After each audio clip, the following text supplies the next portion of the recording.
Hermanos, en Ezequiel 18 la palabra de Dios dice así: Mas el impío, si se apartare de todos sus pecados que hizo, y guardare todos mis estatutos, e hiciere según el derecho y la justicia, de cierto vivirá, no morirá. Todas las transgresiones que cometió no le serán recordadas, y su justicia que hizo vivirá. Quiero yo la muerte del impío, dice Jehová el Señor. ¿No vivirá si se apartara de sus caminos? Mas el Justo se aparte de su justicia y cometiere maldad e hiciere conforme a todas las abominaciones que el impío hizo, ¿vivirá él? Ninguna de la justicia que hizo le serán tenidas en cuenta por su rebelión con que pecó y por el pecado que cometió, y por ello morirá. Y si dijereis, ¿no es recto el camino del Señor? Oíd ahora, casa de Israel, ¿no es recto mi camino? ¿No son vuestros caminos torcidos? Apartándose el justo de su justicia y haciendo iniquidad, él morirá por ello, y la iniquidad que hizo morirá. Y apartándose el impío de su impiedad que hizo, y haciendo según el derecho y la justicia, hará vivir su alma. Porque murió y se apartó de todas las transgresiones que había cometido, de cierto vivirá, no morirá. Si aún dijere la casa de Israel, ¿no es recto el camino del Señor? ¿No son rectos mis caminos, casa de Israel? Ciertamente vuestros caminos no son rectos. Por tanto, yo os juzgaré a cada uno según sus caminos, oh casa de Israel, dice Jehová el Señor. Convertíos y apartaos de todas vuestras transgresiones, y no os será iniquidad causa de ruina. Echad de vosotros todas vuestras transgresiones con que habéis pecado, y haceos un corazón nuevo y un espíritu nuevo. ¿Por qué moriréis, casa de Israel?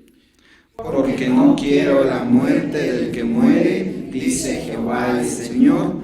Convertíos pues y viviréis. Amén. Así de pie, hermanos, vamos a escuchar esta tarde la palabra.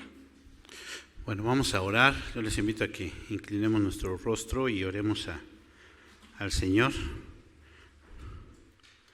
Vamos a orar. Señor, te damos muchas gracias por tu gran amor, tu bondad, que a pesar de que fallamos una y otra vez, tú tienes misericordia de nosotros. Y en esta hora queremos suplicarte que hables a nuestros corazones, que nos inquietes a hacer lo que debemos de hacer. Y Señor, que como hijos tuyos te honremos, te busquemos, te exaltemos, Señor, en todo. Quédate con nosotros, habla pues a nuestros corazones. Te lo pedimos en el precioso nombre de Cristo Jesús, nuestro Señor. Amén. Tomen sus lugares, hermanos, y los hermanos que están ahí a distancia, les pedimos tanto a los que están aquí como a los que están allá que tengan sus Biblias ahí en las manos y listos para leer. Hemos titulado a la meditación de esta tarde, Convertíos y viviréis. Convertíos y viviréis. Básicamente hemos tomado nuestro tema del último versículo, el versículo 32.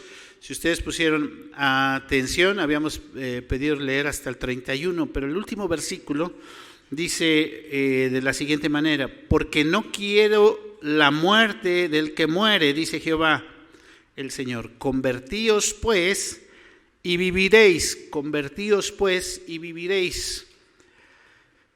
¿Qué es convertirse? ¿Qué es convertirse? ¿Para qué convertirse? ¿Es bueno o es malo convertirse? ¿A qué se refiere Dios con convertirse? ¿Cómo me convierto? ¿O es Dios el que me convierte? ¿O qué es lo que tengo que hacer? ¿Qué es convertirse? Recuerdo hace hace muchos años mi hija era una pequeñita y estaba jugando con una amiguita apenas del kinder, y entonces le dice a una de ellas a la otra, oye, ¿nos podríamos convertir en esto? Los niños, ¿verdad? Jugando. Y después contesta la otra, no, porque después ¿cómo nos desconvertimos? ¿No? ¿Cómo nos desconvertimos? Entonces, ¿qué es convertirse? ¿Qué es convertirse? En términos sencillos podríamos decir que es cambiar. Convertirse es cambiar. La Academia o la Real Academia dice que la conversión es transformarse en algo distinto de lo que era. Así lo dice. Y otra definición que tiene ahí de la Real Academia de qué es convertirse es ganar a alguien para que profese una religión y la practique. Entonces, está ahí esta palabra de transformarse en algo distinto. Quiere decir un cambio, ¿no? Algunos cuando se habla de cambio dicen todos los cambios son buenos, pero tal vez podríamos pensar que alguien puede convertirse de algo bueno a algo malo, como nos narra el pasaje, si pusieron atención. A los que no tienen su pasaje listo, es Ezequiel capítulo 18, Ezequiel capítulo 18, y tal vez podrían apoyar nuestros hermanos diáconos con algunas Biblias para los hermanos que no tienen Biblia, ¿no? Ezequiel capítulo 18, y leímos de los versos 21 en delante, ¿no? Algunos podrían pensar, entonces, se puede convertir para bien, y muchos dicen, sí, efectivamente los cambios son buenos, pero generalmente también podríamos pensar que puede haber cambios para mal, ¿verdad? O no. También podríamos aprender que lo que sucede en las personas es que muestran una apariencia o muestran una forma, y lo que hay realmente en los corazones de repente florece, ¿no? De repente surge ahí lo que hay en las cosas. Y a veces podemos decir, pues era una buena persona y de repente se convirtió en alguien malo, ¿no? O podemos ver a personas dentro de la iglesia y decir, si el hermano era bien bueno, ¿qué le pasó? ¿No? De repente ya se cambió, ya no es la misma persona.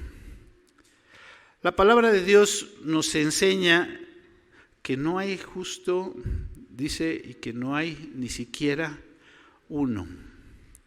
Entonces tenemos que decir que el que aparentemente da una vista de ser justo, en realidad no lo es tanto, sino también es un pecador, ¿no? Pero entonces la otra pregunta que decíamos, ¿para qué convertirse? Bueno, lo que dice nuestro texto, ¿para qué convertirse? El último versículo, el versículo 32, dice, para vivir. ¿Quieres vivir? Pues entonces hay que convertirse, ¿no? Tenemos que decir que también la Biblia, cuando nos habla de esto de vivir, nos habla de vivir una vida plena, ¿no? Porque algunos podrían decir, bueno, para vivir lo que estoy viviendo, lo que estoy pasando, pues mejor no quiero. Y hay personas que así piensan, ¿no? O hay personas que piensan, bueno, para vivir como tal o cual persona, mejor para qué. Bueno, la Biblia sí promete vida, pero promete una vida de calidad. Y es interesante que aunque en nuestro texto, si ustedes se dieron cuenta, no se menciona la palabra de la vida eterna, estamos hablando ahí en Ezequiel, está implícito en el texto, está ahí porque el texto no está hablando de, bueno, te portas bien y vas a vivir aquí más tiempo. No, está hablando de la eternidad, está hablando de la muerte, y no está hablando de simplemente de que, bueno, ya el día que me comience a dar retortijones y me sienta mal y me muera, sino lo que viene después. De eso es de lo que está hablando. Y la otra pregunta que decía, ¿es bueno o es malo convertirse? Bueno, si quieres vivir, claro que es bueno. Aún tenemos que decir que es el único camino para tener esa plena comunión con Dios, conforme al corazón de Dios. Si yo quiero vivir y agradar a Dios, entonces tengo que convertirme. Entonces, ¿a qué se refiere Dios con convertirse? Con lo que estábamos hablando, o lo que el texto nos viene diciendo sobre convertirse. Algunos rápidamente podrían decir, bueno, convertirse tiene que ver con arrepentirse de nuestros pecados, ¿no? Pero aún arrepentirse representa varias cosas, representa varios aspectos. Están estas cosas ahí implícitas en el arrepentimiento. Entonces, si ponemos atención, nos vamos a dar cuenta que el convertirse representa varios aspectos. Y bueno, para los que no han estado con nosotros, hemos estado estudiando Ezequiel, ya en lo que viene del año. Hemos visto varios pasajes, nos gustaría ver todavía un poquito más, pero ahorita ya nada más vamos a estar tomando algunos textos que nos parecen muy trascendentes, muy importantes, como este, y algunos otros en que el profeta los toca varias veces, ¿no? ¿Y por qué digo que son importantes para el profeta? Pues porque él los quiere recalcar. Si se fijan, estamos en el capítulo 18 de Jeremías, y si se fijan ahí cómo subtitularon a nuestro capítulo, el camino de Dios es justo.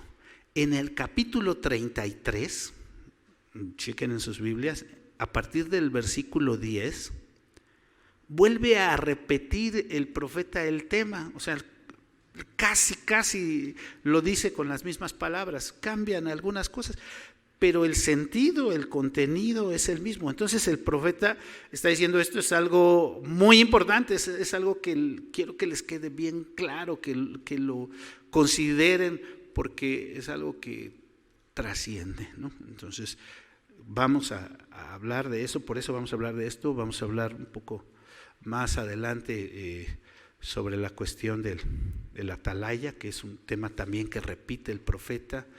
Hablaremos, si Dios nos permite, sobre los huesos secos y sobre la gloria de Dios, ¿verdad? Que hemos tocado ese tema, porque es un tema que viene el profeta hablando sobre la gloria de Dios, y al final, les decía, lo vuelve a tratar. Entonces, veamos el verso 14, la palabra convertir. ¿Cómo dice? El verso 14 del capítulo 33. El verso 14 del capítulo 33. ¿Cómo dice?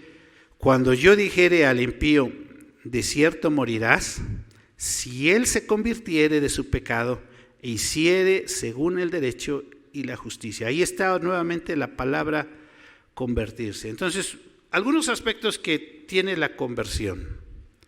El primer aspecto que requiere la conversión es reconocer la falta. Reconocer que hay una falta. Reconocer que es una violación de la ley, que es algo que no es correcto. ¿Está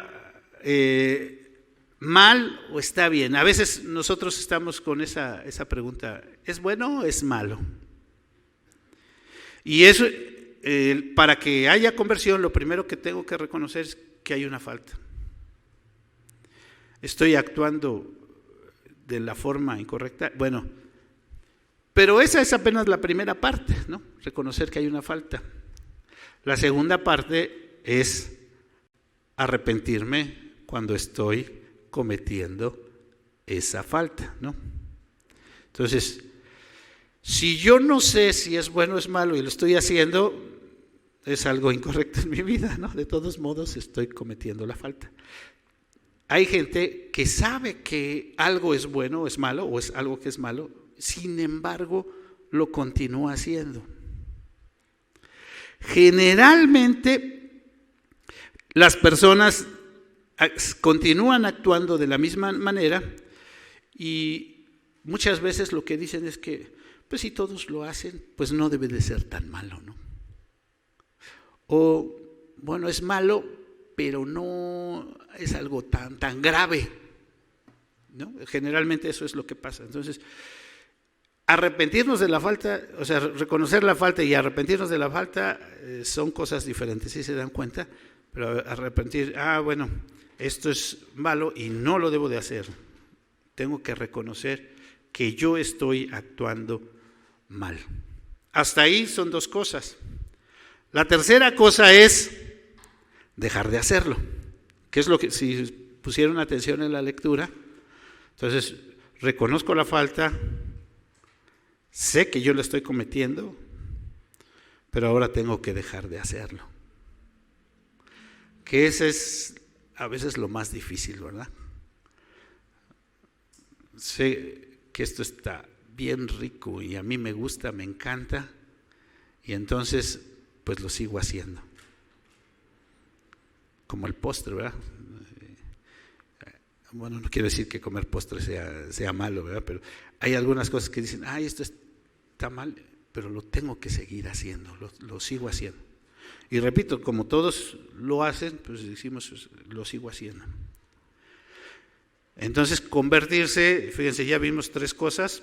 Dejar de hacerlo es lo más difícil generalmente, y generalmente también porque es algo que nos gusta o que queremos hacer.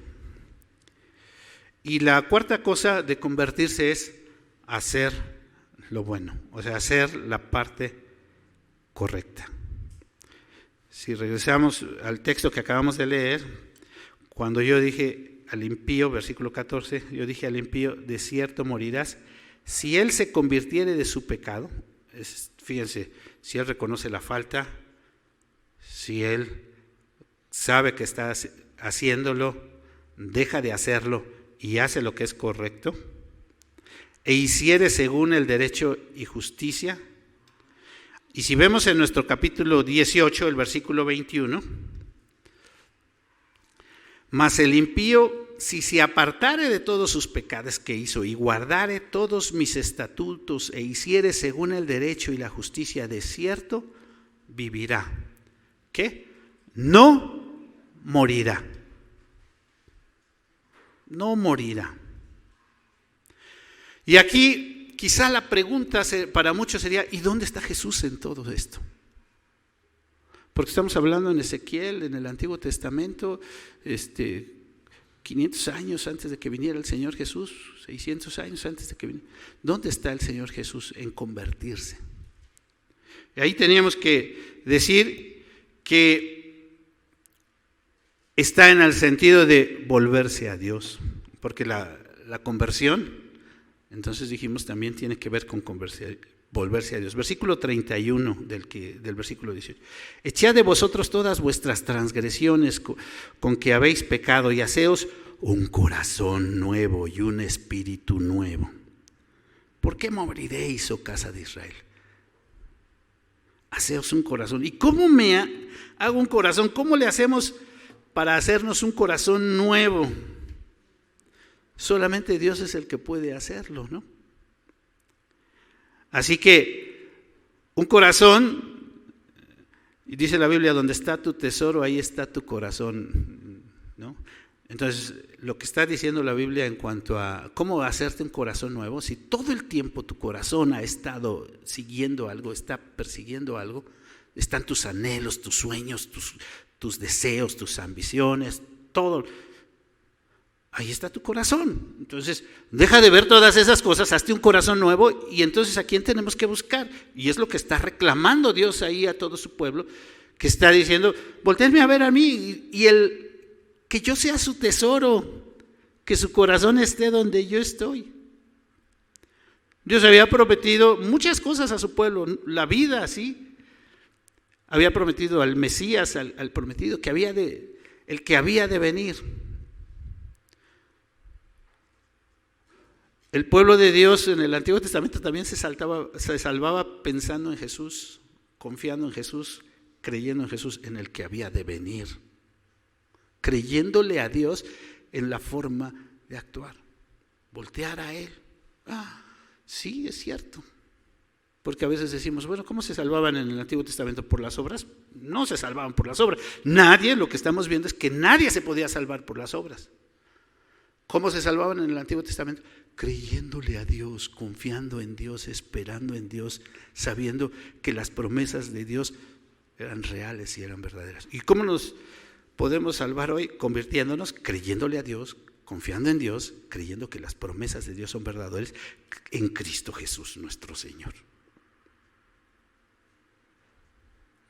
Es interesante porque en el texto se repite varios aspectos o varias veces que Dios no quiere la muerte del impío.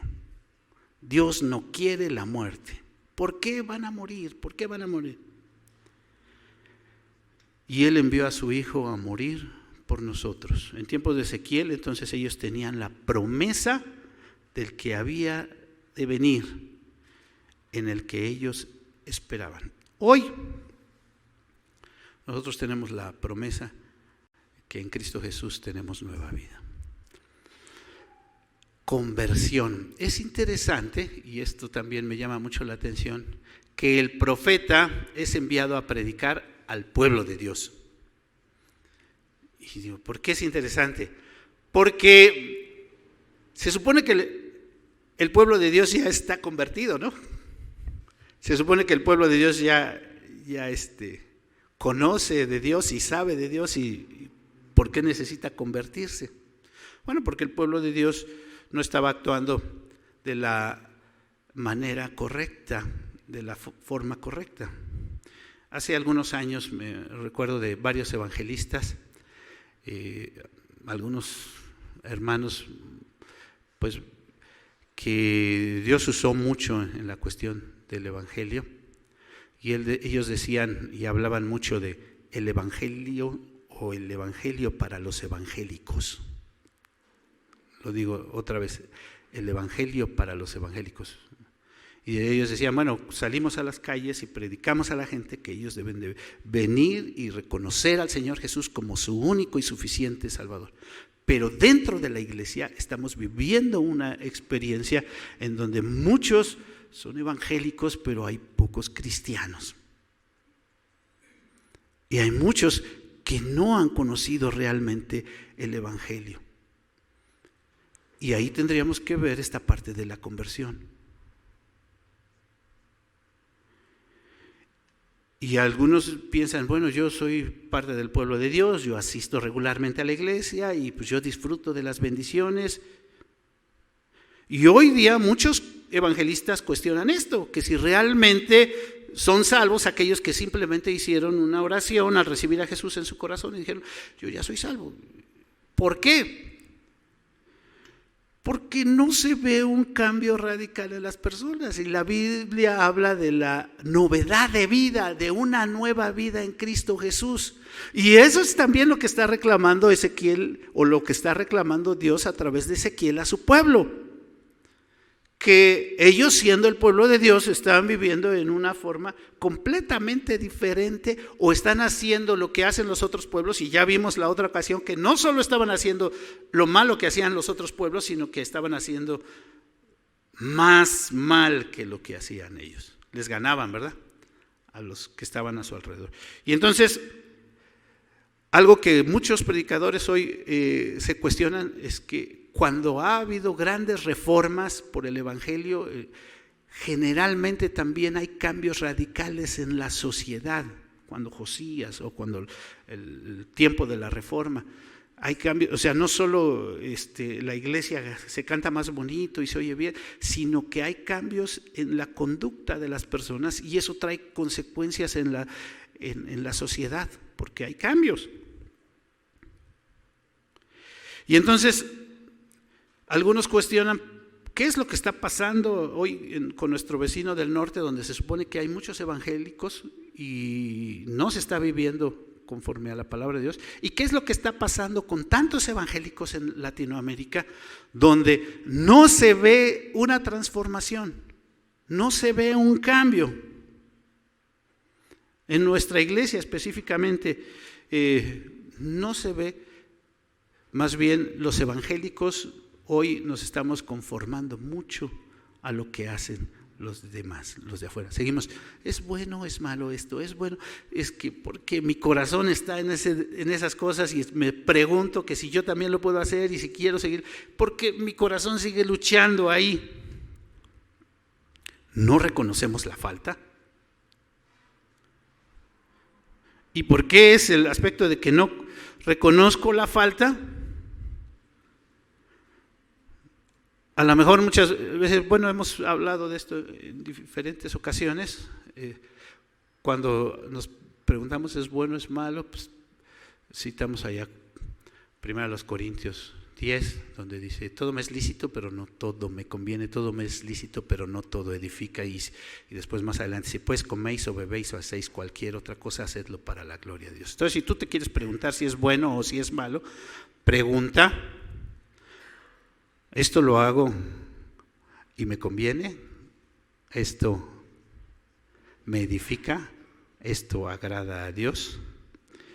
Y entonces también tenemos que decir que muchas veces no reconocemos la falta porque no conozco de Dios. Queremos en 5 minutos de devocional al día o menos, si es que lo hacemos, que haya cambios o que haya transformación en nuestra vida cotidiana. A veces nos dan un devocionario, 5 minutitos y queremos que haya un cambio radical en nuestras vidas. No estamos considerando un estudio profundo de la palabra de Dios, no estamos considerando realmente sumergirnos o deleitarnos o lo que hablábamos sobre el corazón, deleitarnos en la palabra de Dios, anhelar. No reconocemos que nos hace mucha falta conocer más de Dios. Si yo no reconozco la falta, muchas veces es porque no conozco a Dios y no he aprendido a conocer a Dios. Mucho menos hay arrepentimiento, sino que hay ese conformismo. Otra vez repito esta parte, si otros lo hacen, pues yo también lo puedo hacer. Si otros actúan de esa manera, pues ¿por qué yo no lo puedo hacer? Recuerdo, aquí está mi esposa, trabajamos con un matrimonio más o menos como unos 2 años. Y nunca los invitamos a la iglesia, ¿verdad? Nunca los invitamos a este matrimonio a la iglesia. Hasta que ellos dijeron, oiga, pastor, quiero ir a la iglesia. Y un día ellos nos preguntaron, ¿y cuáles son las actividades? Tales son, ¿no? Y un día, el domingo, para la escuela de formación, llegaron más temprano que todos los hermanos. Desde ahí ellos comenzaron a asistir a todas las actividades de la iglesia. O sea, si había actividad, allá el culto era el jueves, ¿no? Entre semana. Pero si había actividad de varones, si había actividad de femenil, y eso existían. Y puntualmente, o sea, a mí en lo personal me sorprendió aquí.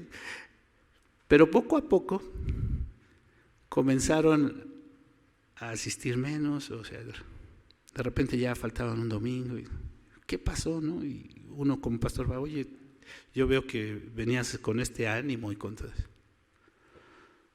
Pastor, no, yo sigo firme en la fe y todo esto, pero pues si los líderes de la iglesia no van todos los domingos, si los líderes de la iglesia llegan tarde, si los líderes de la iglesia participan de esta, pues entonces consideramos que a lo mejor no lo tenemos que hacer nosotros de esa misma manera.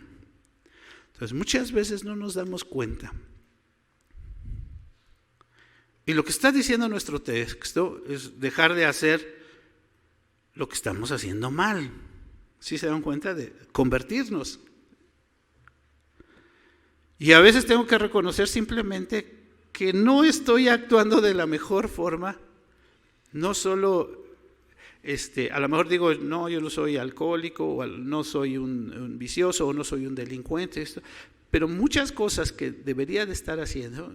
Recordemos que prevaricar, que es un pecado que se menciona en muchas ocasiones, es no hacer lo que me toca hacer, que muchos consideran algo pequeñito, ¿no? No pasa nada, si yo hoy no hago esto, no pasa nada, ¿no? Si nos damos cuenta, todo tiene que ver otra vez con el corazón, tiene que ver con hacer ese corazón nuevo y decirle a Dios, Señor, yo quiero ese corazón que te ame, que te anhele, quiero que tú seas que cubra todos esos aspectos que necesito. ¿Dónde está nuestro corazón? Hay algo muy interesante en este porción, ya casi voy a terminar. Si se fijan cómo subtitularon a los dos pasajes, tanto el del capítulo 33 como el del capítulo 18, el camino de Dios es justo, así lo subtitularon. El camino de Dios es justo. La parte interesante que les digo es que muchas veces nosotros consideramos que Dios está obrando injustamente. ¿Cómo que al justo no se le va a contar su justicia? Todo lo que hizo se portó bien, porque eso es lo que está diciendo. Se portó bien y de repente hizo algo malo y no se le va a contar su justicia. Y la otra parte es, ¿cómo que al impío, siendo tan impío, no se le va a contar su maldad, ¿no? Si se portó tan mal, hizo tanto pecado, entonces, ¿cómo que no se le va a contar? Se merece esto, él tendría que pagar por eso que hizo. Dios está equivocando, está obrando mal. Entonces pensamos eso, el camino de Dios es injusto. Dios no actúa con equidad, Dios no. Fíjense, versículo 17 del capítulo 33 y el versículo 25 del capítulo 18. El 17 del 33 dice: luego dirán los hijos de tu pueblo, no es recto el camino del Señor. El camino de ellos es el que no es recto. Y en el versículo 25 del capítulo 18 dice: si dijeres, no es recto el camino del Señor, oíd ahora esto, casa de Israel. ¿No es recto mi camino? ¿No son vuestros caminos los torcidos? Entonces aquí viene el punto. La verdad es que tenemos que reconocer que todos estamos equivocados, que no hay justo ni aún uno. Tenemos que reconocer que aún aquellos que son justos, y lo hemos explicado varias ocasiones cuando decimos el justo por la fe vivirá, el justo no va a vivir por su justicia, porque el justo no es el que no ha cometido un error, el justo no es el que no se ha equivocado, el justo es el que reconoce lo que está bien y lo que está mal, y entonces es justo y sabe que en ocasiones se ha equivocado, que ha cometido. El justo va a vivir, ¿por qué? Por la fe en el Evangelio, la fe en el Señor. Aquí entonces tenemos que reflexionar, ¿realmente hemos entendido el mensaje del Evangelio? Simplemente hice la oración de recibir al Señor Jesús y no estoy viviendo en novedad de vida. ¿Realmente he entendido el mensaje del Evangelio? ¿Realmente estamos viviendo en esa novedad de vida? ¿Qué es lo que quiere Dios para nosotros? ¿O nos justificamos diciendo que lo hace o lo que no hace? Porque a veces algunos pueden decir, pues yo no hago esto, ¿no? Yo ya me sé todo lo que se enseña en la escuela de formación, pues yo no tengo necesidad de eso, ¿no? Yo ya sé todo lo que se enseña en doctrina y he oído tantos mensajes y tantas predicaciones que yo ya no tengo necesidad de eso. La vida cristiana es un constante convertirse, un constante arrepentimiento, un constante reconocer la grandeza de Dios y mi miseria. La vida cristiana es constantemente estar buscando solamente a Dios. ¿Por qué tenemos que estar en cada culto pidiendo perdón por nuestros pecados? ¿Por qué? Porque reconocemos que fallamos y que venimos ante la presencia de Dios, reconociendo que nos equivocamos, que no somos tan justos. La invitación en esta hora es a convertirnos realmente, venir delante de Dios y decirle: Señor, aquí estoy, permíteme vivir en esa novedad de vida.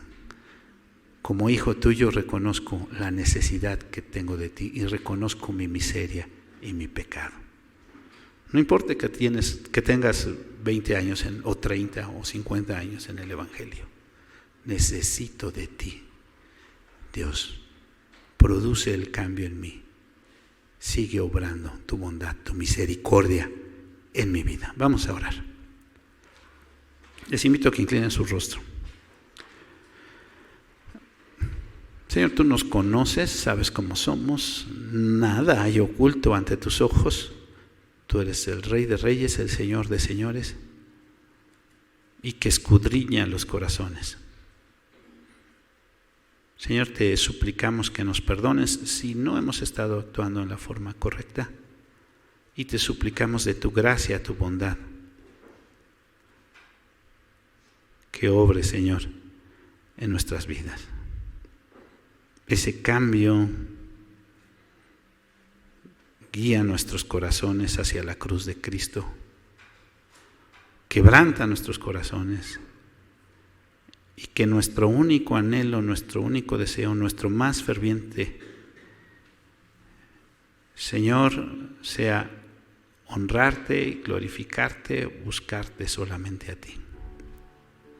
Nos postramos a tus pies y reconocemos que fallamos, y reconocemos que solo tú eres quien nos puede dirigir. Obra, Señor, en cada corazón. Te lo pedimos en el precioso nombre de Cristo Jesús, nuestro Señor. Amén. Amén.